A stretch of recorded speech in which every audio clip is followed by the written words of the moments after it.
Good afternoon, everybody. Just one thing here at the top. As you're all aware, the United States is deeply concerned about the current situation in Europe. We remain keenly focused on Russia's unusual military activities near the Ukrainian border, including in Belarus, and consulting extensively with our transatlantic allies and partners. The Department continues to support diplomatic efforts to de-escalate the situation. Now, as the President has said, even as we continue to prioritize diplomacy and dialogue, we must also increase readiness. In support of its obligations to the security and defense of NATO and the security of its citizens abroad, at the direction of the President and following recommendations made by Secretary Austin, the United States has taken steps to heighten the readiness. They are prepared to respond to a range of contingencies, including support to the NATO response force if it is, as you have heard me describe many times, our commitment to the security of NATO allies and our Article 5 commitment are ironclad. As the President has also made clear, the United States will act firmly in defense of its national interests in response to actions by Russia that harm us, our allies, our partners. As part of that commitment, the Department of Defense maintains significant combat-capable forces forward in Europe to deter aggression and enhance the alliance's ability to defend allies and defeat aggression if necessary. The United States also has a commitment to provide forces to the NATO response force, or otherwise known as the NRF, in the event that NATO should activate that construct. Now, as you may know, the NRF is a multinational force made up of land, air, maritime, and special operations forces, all components that the alliance can deploy on short notice wherever needed. Altogether, the NRF comprises around 40,000 multinational troops. Within the NRF is something called the Very High Readiness Joint Task Force, or VJTF. Now, this NRF element, which is about 20,000 strong across all domains, includes a multinational land brigade of around 5,000 troops and air, maritime, and special operation forces components. I want to provide some facts on these preparations that will reinforce our commitment to NATO and to the NATO response force and increase our readiness. Secretary Austin has placed a range of units in the United States on a heightened preparedness to deploy, which increases our readiness to provide forces if NATO should activate the NRF or if other situations develop. All told, the number of forces that the Secretary has placed on heightened alert comes up to about 8,500 personnel. We'll continue to provide updates in coming days about these decisions, but specifically this will ensure that the United States and our commitment to the NRF is consistent with their readiness for rapid deployment, again, if activated. In the event of NATO's activation of the NRF or a deteriorating security environment, the United States would be in a position to rapidly deploy additional brigade combat teams, logistics, medical, aviation, intelligence, surveillance, and reconnaissance, transportation, and additional capabilities into Europe. Again, I want to reinforce that as of now, the decision has been made to put these units on higher alert and higher alert only. No decisions have been made to deploy any forces from the United States at this time.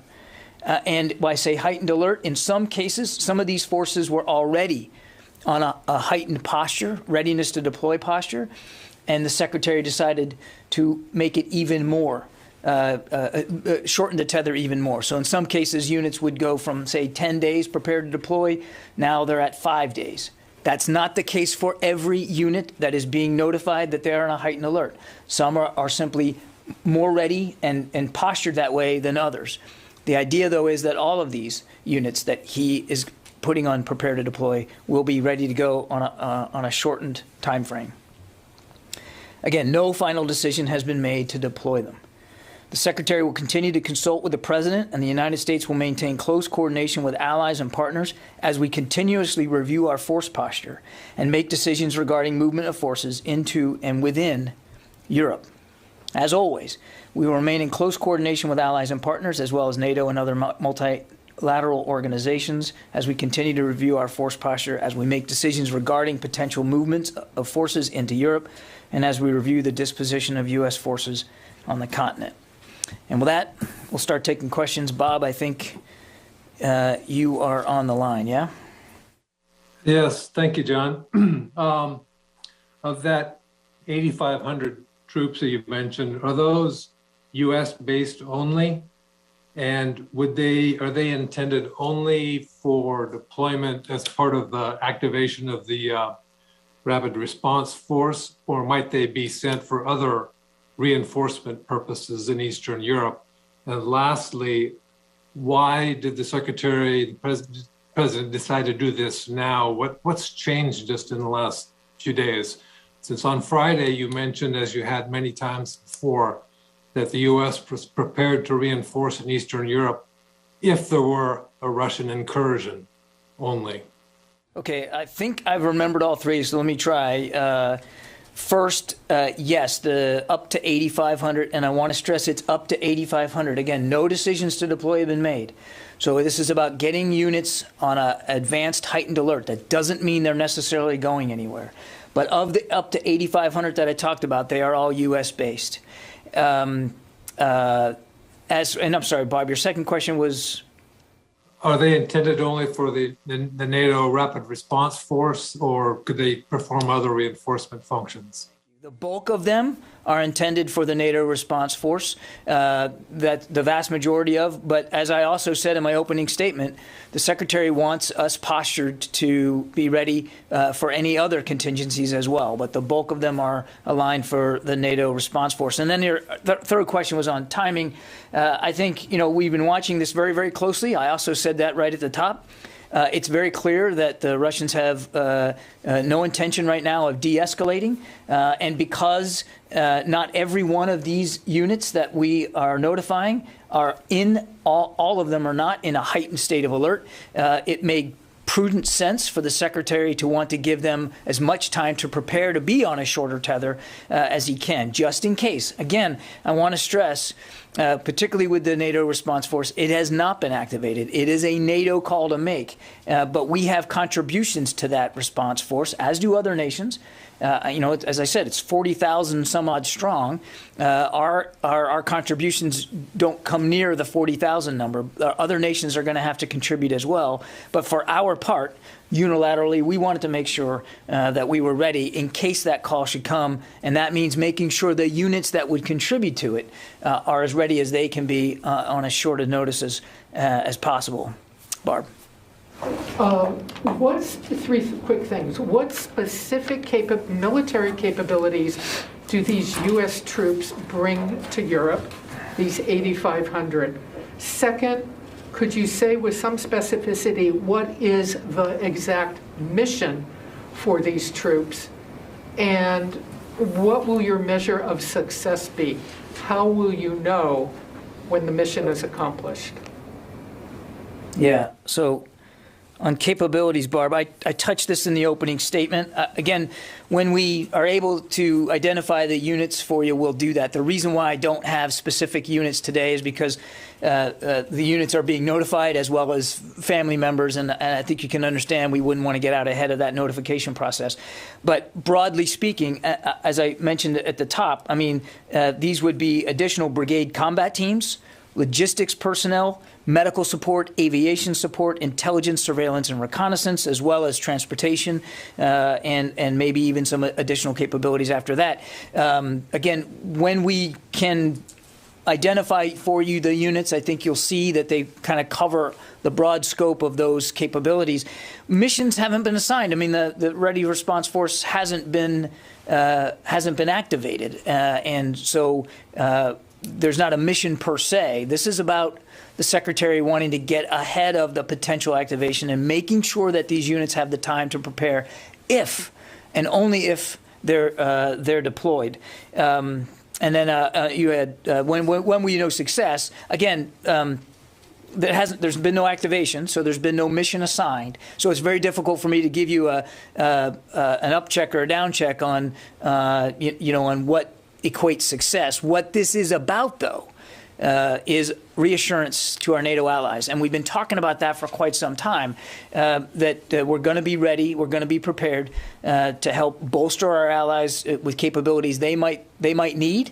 And we're going to do this in lockstep with them and with the alliance. This is really about reassuring the eastern flank of NATO, and it's also about, and I kind of covered this too, Barb, back to your question of success, it's proving how seriously the United States takes our commitment to NATO and to the Article 5 commitment inside NATO.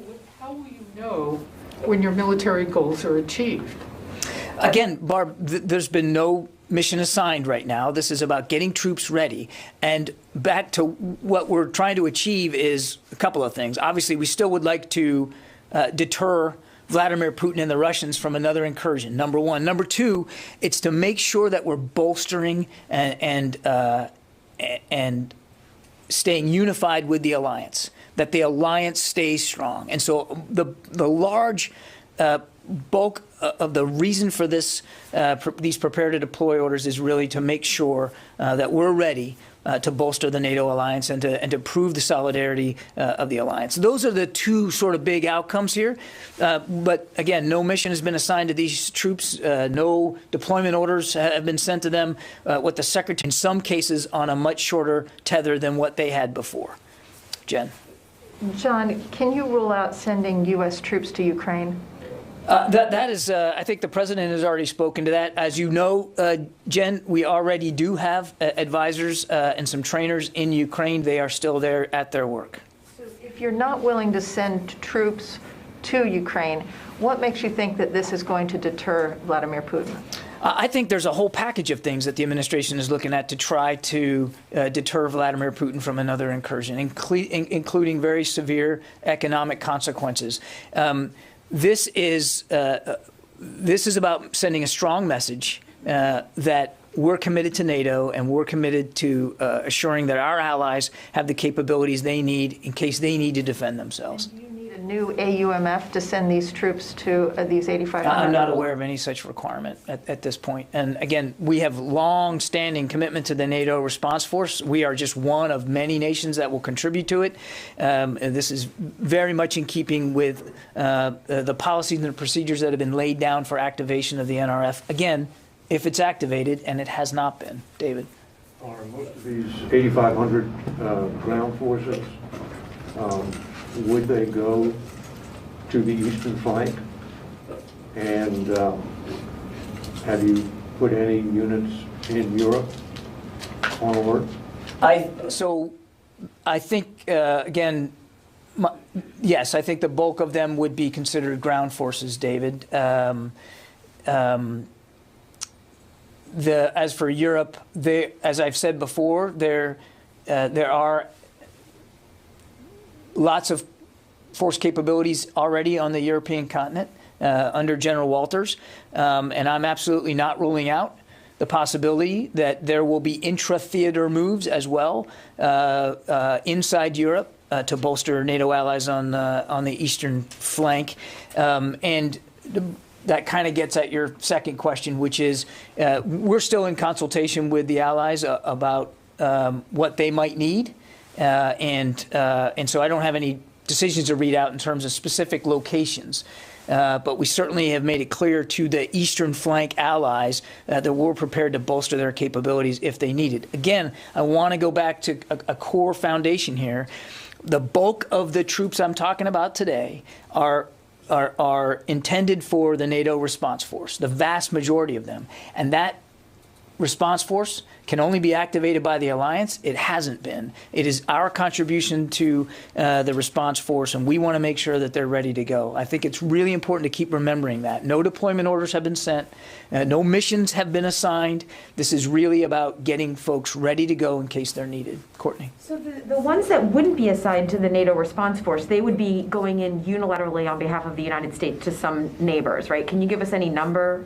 How many that would be? Yeah, I can't do that right now, Courtney. But I mean, it depends on it really depends on the need. And we're still in consultation with allies about needs.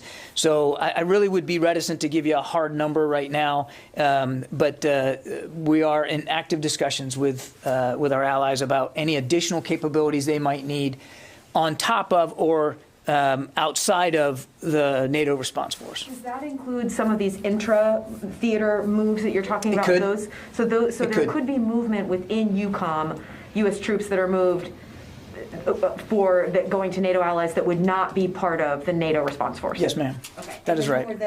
Has there been any consideration or decision about pulling U.S. troops out of Ukraine as the State Department made the decision to pull some Americans out? There's been no decisions about moving our trainers that are in Ukraine out. But as I said many times, we're constantly looking at the situation. We're going to do what's right for their safety and security. That's paramount to us. But as of right now, they are still on the ground in Ukraine conducting their advise and assist missions. And obviously, if that changes, we'll certainly let you know. They haven't changed the number, right? The footprint remains has been the It is same. exactly the same. Yes, ma'am. Let me go to some of the on the phone. I know there's lots of questions here. We'll get to them all. Jared Suba from Our Monitor. Hi, Mr. Kirby. CENTCOM just put out a statement about the ballistic missile attack on the United Arab Emirates, saying that U.S. Patriot missile systems at Dhafra Air Base engaged. Is the department treating this as a potential attack on U.S. forces, or was this just done to assist Emirati partners? Can you give us some more detail on that? Well, look, I don't want to get into intelligence assessments. I mean, this was obviously this just happened early Monday morning. So clearly we have troops at Al Dhafra. So we are certainly going to be looking into the possibility that this was directed at our forces. We obviously take that seriously. You've seen the CENTCOM statement. We responded to the attack, this ballistic missile attack, and we'll be in close coordination with our Emirati partners as we continue to assess what happened and what we might need to do going forward. But I don't have I can't specifically tell you what the intent of the attack was, but we have to assume. I mean, it would be foolish for us not to assume that there was a threat to our people, and as you saw from the results, we took that threat seriously. Rio, Nikkei. Oh, thank you, John. I have a quick question about China.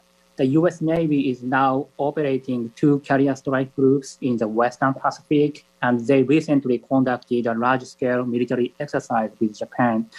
Is this a message to China that China should not do something provocative while the U.S. is working intensively on the situation in Ukraine? Thank you. We engage in joint operations to include maritime communications, anti-submarine, air warfare, replenishments at sea, cross-deck flight operations, the whole scope when we operate at sea, and particularly when we have the opportunity. And it's not unusual, Rio, for us to take advantage of the eyes together. We do this to strengthen our integrated at-sea operations and our combat readiness. And look, I just reiterate.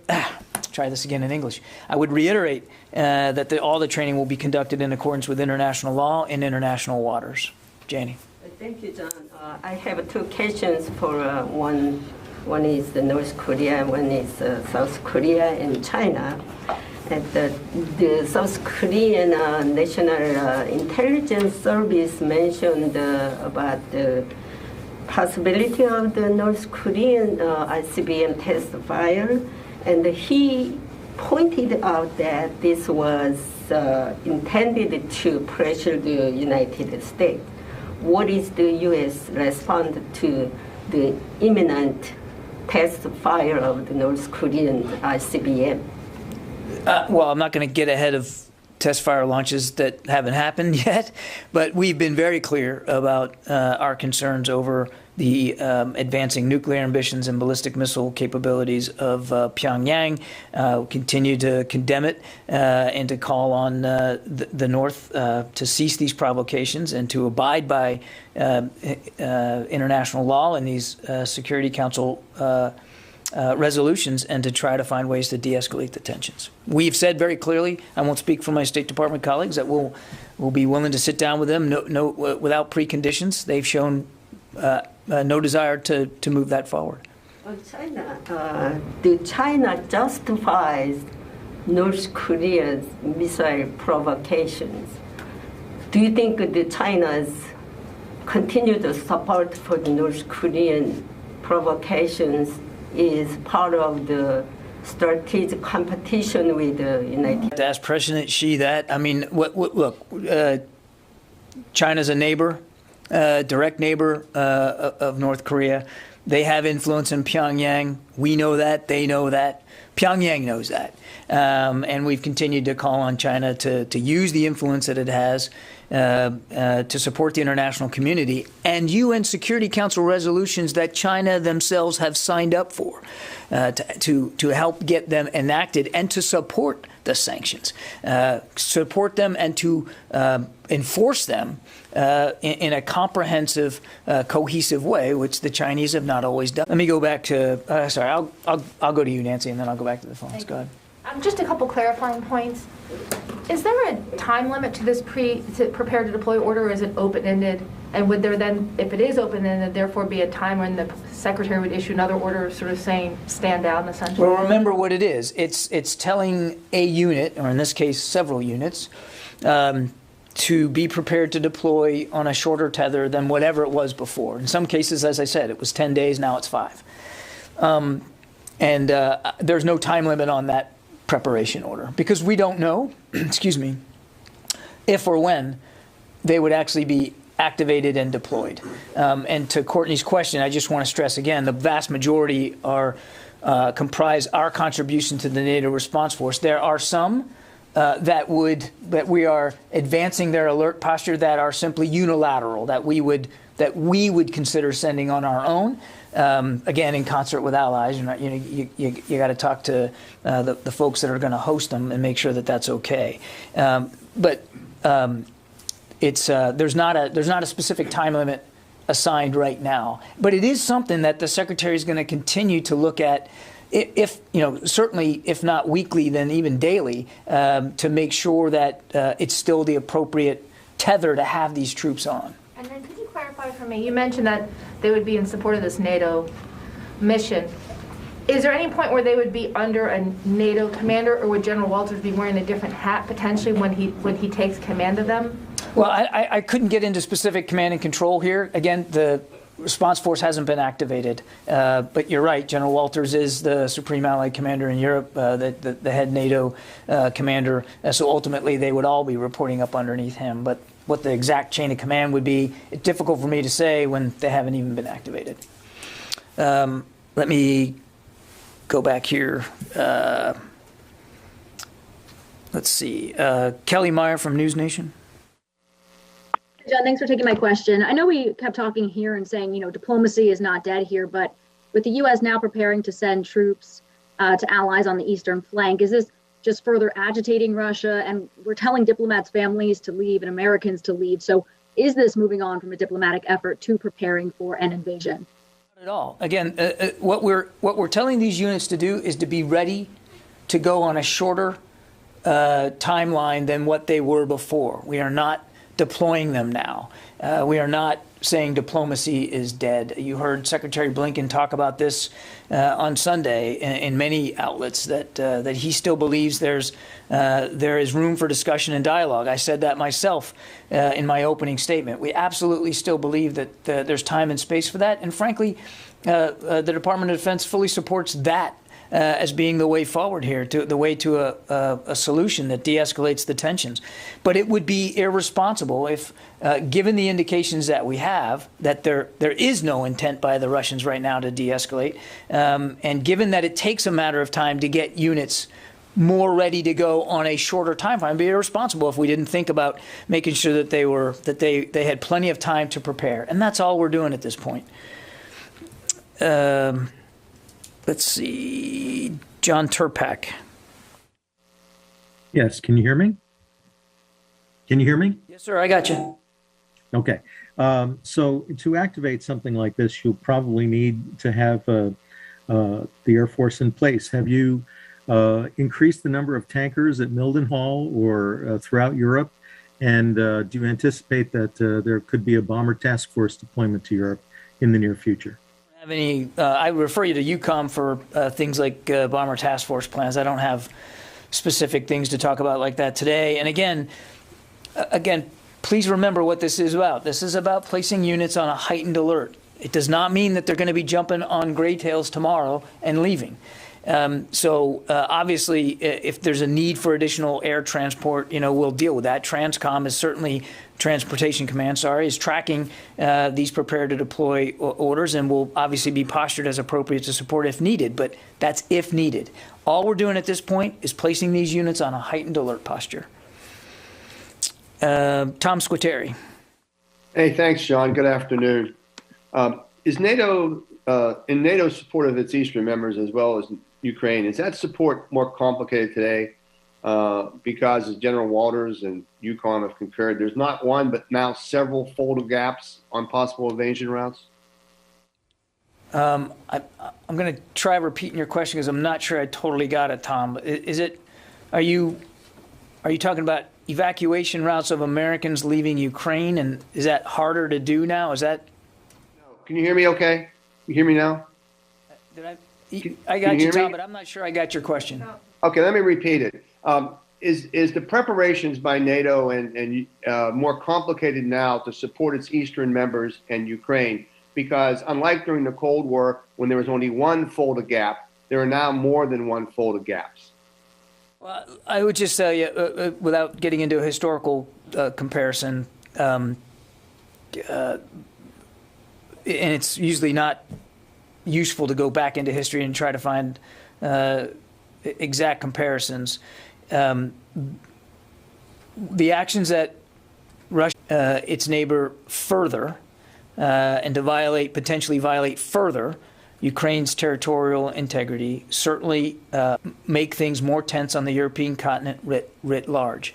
What I can tell you is that we remain committed to the alliance, and we absolutely remain committed to bolstering the capabilities of NATO's eastern flank to the degree that they desire that extra support. It's not about. Look, I don't think anybody wants to see another war on the European continent, and there's no reason why that has to occur. This could be solved very easily by the Russians de-escalating, by moving some of these forces away, which they haven't done. And so NATO, as a defensive alliance, and it is a defensive alliance, has a responsibility to its members to make sure that they're able to defend themselves if needed, and that's the spirit in which the Secretary has made these early heightened alert decisions. Jen. Just a point of clarification: if NATO is a defensive alliance and these troops, if they are activated, are defensive and therefore frontline NATO states, how does this protect Ukraine? How does it stop Putin from going into Ukraine? It's designed to reassure our NATO allies, Jen. It's designed to reassure our NATO allies, and we are taking. How does it protect Ukraine? Jen, it sends a very clear signal to Mr. Putin that we take our responsibilities to NATO seriously, and we are also working inside the international community to implement severe consequences for Mr. Putin if he were to go in economic consequences. So I get what your question is. I'm trying to be very clear. This gets to Barbara's question about what success looked like. We obviously don't want to see another incursion in Ukraine. We are using lots of levers to try to communicate why that would be a bad thing for Russia to do. But number two, and it's not an insignificant number two, is to make sure that NATO stays unified and that NATO, our allies, are able to defend themselves. And that is what this decision is all about. It's about putting these forces on a heightened alert in case NATO needs them. David. Is there a process by which this NATO response force is activated? Does there have to be a meeting? Is it a political decision, or is it just a tactical military decision? What is it? I mean, well, it's a NATO decision, David. I'd refer you to NATO to go through the puts and takes of exactly how that decision gets made. But I'm sure it's going to have to be one where all the allies are consulted, and it's a political military thing. I think I better just refer you to NATO on the specifics of it, about how they activate the NRF. Does it require unanimity? I'm going to refer you to NATO. Yeah. John, two questions. One is, what kind of action would spark an order to deploy? What would be seen that could lead to a deployment? Well, as I said, the vast majority of these troops that we've put on prepare to deploy are to support the NRF, the NATO response force. And so, what would engender a deployment order to them would be a decision by NATO to activate the NRF. Can you say what might activate the new NRF? Again, that's a NATO decision. Again, please keep this in context. This is our contribution to the NATO response force. I won't speak for the alliance. I'd refer you to NATO to speak to how and what a decision to activate is made, and under what circumstances they would make it. Our job is to make sure that if they do, we're ready to go. Second question is, you've said a couple times that the Russians show no sign of de-escalation. That's right. Are they escalating? Are they adding any more forces, equipment? Are they, from a week ago, from 2 weeks ago, has their presence on the border enlarged or changed in a qualitative way that is escalatory? Yes, it's gotten bigger. Can you absolutely. give us details? I'd refer you to the Russian Ministry of Defense. They can speak for their force movements, but and we've been very clear from the podium that I'm not going to get into talking about their troop movements, but they continue to add battalion tactical groups to their western border, to the border with Ukraine, and in Belarus as well. The numbers there are increasing. So they have not only shown no signs of de-escalating, but they are in fact adding more force capability. Can I ask one clarification? Sure. I'm unclear. The NATO response force, is the assumption that that's something that could be activated in advance of an invasion, or only would have been activated if? I know that it's a NATO decision. That would be an alliance call. I mean, what's your understanding? I mean, is your understanding that it's possible that this is something that could be called up, that these are troops that could be called up and sent forward?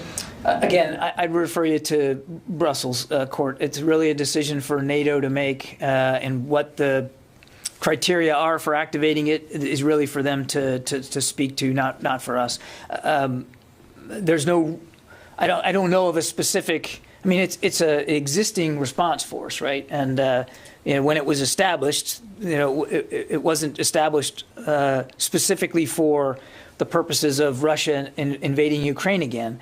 So I don't know that there's a specific limitation that they can only be activated, but that would be an alliance decision. That would be a discussion inside NATO and inside the political leadership of NATO. I just don't know. What we're trying to do is make sure that if it is, whenever that is, we're ready to go. Barb? Can I go back on one thing? For the troops, the U.S. troops that might deploy, while they may get some kind of extra pay for deployment, can you find out for us whether or not they will get any kind of hazard pay, or i.e. combat pay, since they would be going into a situation where you clearly see potential hostile intent? Can you find that out for us? I'll take the question. I have no idea today. Thank you. Joe Gould, Defense News. Hey, John, thanks for taking my question. Thanks for doing this. You talked about troops being on high alert, but what kinds of equipment is being ready to participate in the NRF, which is, as NATO builds it, a land, air, and maritime force? And also, does the department have any plans for industry to surge production or deliveries of equipment that's already approved for, say, all the European allies, maybe like the F-35s for Finland or Poland, or Patriots for Poland, Sweden, and Romania?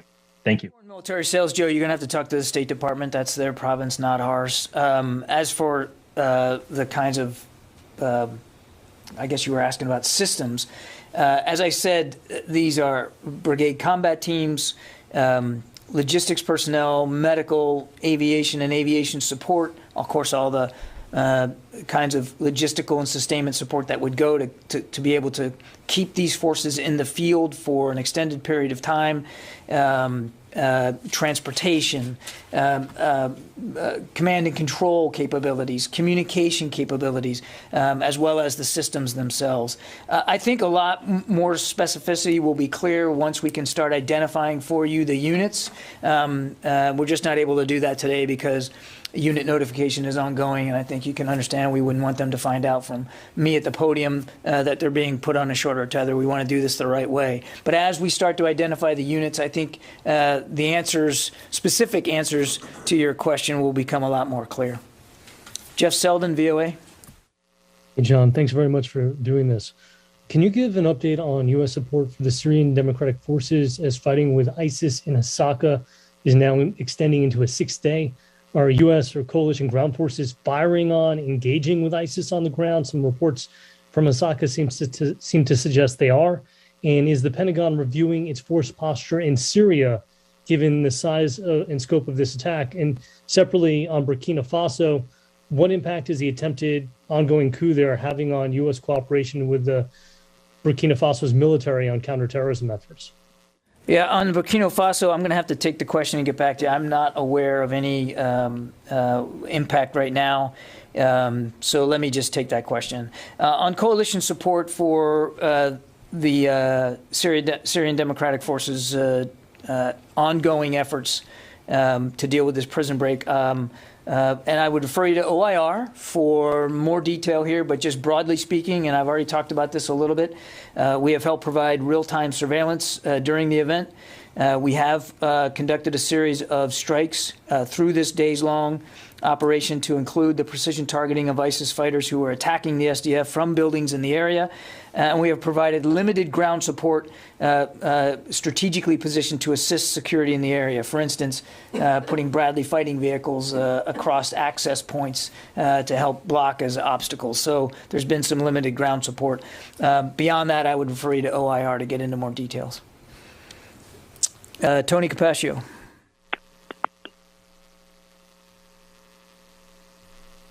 Hi, John. Two quick questions. Are the 8,500 a blend of active duty and National Guard, or all National Guard? or excuse me, or all active duty?